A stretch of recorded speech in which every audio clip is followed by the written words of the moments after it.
পানিহাটির ঐতিহ্যবাহী দণ্ড মহোৎসবে বিপুল ভক্ত সমাগম।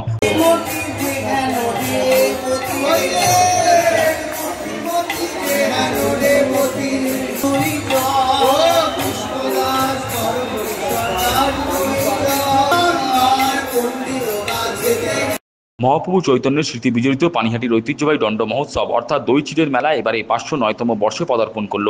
গঙ্গার তীরবর্তী পানিহাটির মহোৎসব তলাঘাটে সোমবার সকাল থেকেই বিপুল ভক্ত সমাগম। এই মহোৎসবে শুধু পানিহাটি নয়, রাজ্যের বিভিন্ন প্রান্ত থেকে এখানে ভক্তরা ভিড় জমান। দিদি এসছে আর ভালো মতন পুজো দিয়েছি, ভালো মতন ঘুরছি, ভালো মতন প্রসাদ পেয়েছি, শান্তি মতন হয়েছে, না কোনো অসুবিধা নেই। দাদা ভাইরা কত হেল্প করতেছে, দাদা ভাইরা আমাদের যেতে দেবে না। দিদি ভাই বলছে আমার পিস দিয়ে চলে যান, আপনাদের আটকাবে না কেউ।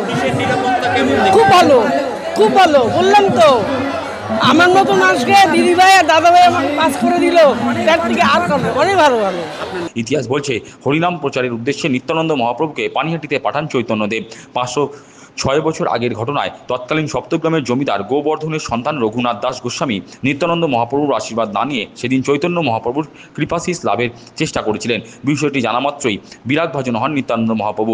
দণ্ড হিসাবে রঘুনাথ দাস গোস্বামীকে নিত্যানন্দ মহাপ্রভু তাদের ভক্তদের চিরা, দধি ও কলা ভোজন করানোর নির্দেশ দেন। যদিও আনন্দের সঙ্গে রঘুনাথ গোস্বামী সেদিন এই কৃপাদণ্ড গ্রহণ করেছিলেন। সেই থেকেই প্রতি বছর জ্যৈষ্ঠ শুক্লা ত্রয়োদশীতে আয়োজিত হয় দণ্ড মহোৎসব।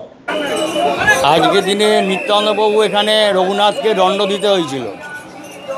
একেবারে দণ্ড মহোৎসব, দণ্ড বলতে অন্যায় বিনিময় শাস্তি, শাস্তির বিনিময় দণ্ড।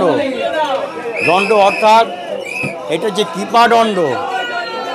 রঘুনাথ দাস গোস্বামী যখন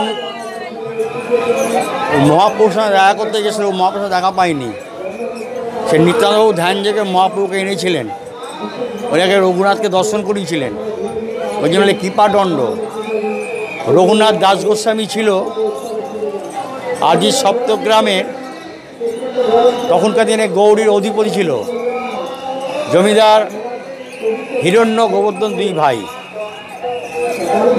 হিরণ্য বড় ভাই, গোবর্ধন ছোট ভাই।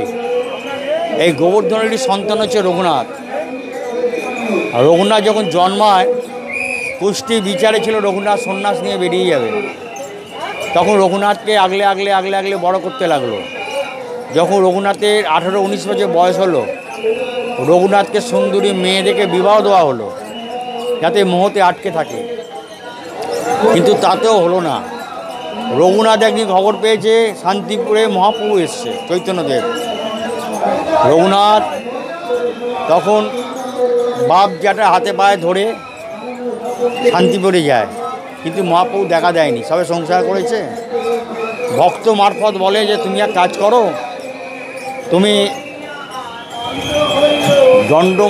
পানিহাটিতে যাও। তখন এর নাম ছিল পণ্যহাটি, তারপরে নাম হলো পেনিটি, তারপরে কালক্রমের নাম হলো পানিহাটি। রঘুনাথ হন্তকন্ত করে নৌকায় করে এসে এই ভেতরে যে ছোট ঘাটটা আছে, এই ঘাট দিয়ে উঠে দণ্ডবাদ প্রণাম করেছে রঘুনাথকে। চোর বলে সম্বোধন করা হলো নিত্যানন্দবাবুকে। রঘুনাথকে চোর বলে সম্বোধন করতে রঘুনাথ তখন বলছে, বাবু তাহলে কী করবো? বা তুমি যে অন্যায় করেছো তার বিন্যাসে শাস্তি পেতে হবে। কী শাস্তি? আমার ভক্তদের খুব খিদে পেয়েছে, আমাদের একটু ফলারের ব্যবস্থা করো। ফলার বলতে কি? চিড়ে, মুরগি, গুড়, কলা, দই, আম, কাঁঠাল সব কিছুই মেখে আমাদের দাও। রঘুনাথ সমস্ত জায়গা থেকে সংগ্রহ করলেন, ভিক্ষে করলেন, সংগ্রহ করলেন। আদি সপ্তগ্রামে খবর গেল, সেখান থেকে চিড়ে, মুরগি, গুড় সব আসতে লাগলো। আর নিত্যানন্দবাবুকে দেখবার জন্য আর রঘুনাথকে দেখবার জন্য কাতারে কাতারে ভক্তরা সব আসতে লাগলো। আর রঘুনাথ তখন ওই মালসাবক রেডি করে দেবে কিসে করে? তখন কুমোরপাড়াতে গুড়ের নাগড়ি, হাঁড়ি, কলসি, বোকা ভাঁড় এইসব তৈরি হচ্ছিল। এই বোকা ভাঁড় তৈরি হতে গেলে নিচের পাটটাকে বলা হতো মালসা, কারণ দুটো করে পাট থাকে। ওপরে মাঠটা যখন লাগায় নিচের পাটটাকে বলে মালসা। এখন তো মালসা তৈরি হচ্ছে আলাদা করে, যাই হোক সেই মালসা করে সবাইকে দিচ্ছে। রঘুনাথ হঠাৎ দেখে নিত্যানন্দ পাশে মহাপ্রভু বসে আছে। মহাপ্রভু করতে গেলো, বলছে কোনো ভাগ্যবান দেখিবারে পায়, সবাই নয়। রঘুনাথ দেখছে, যে মহাপ্রভুর পাশে নিত্যাদেবুর পাশে মহাপ্রভু বসে আছে। মহাপ্রভুকে ধ্যান যোগে নিত্যাদেবু এনেছিলেন রঘুনাথকে কৃপা করার জন্য। এই হচ্ছে দণ্ড মহোৎসব। সেই থেকে 1516 সালে আমাদের এই দণ্ড মহোৎসব শুরু হয়েছিল। এখন চলছে 509তম।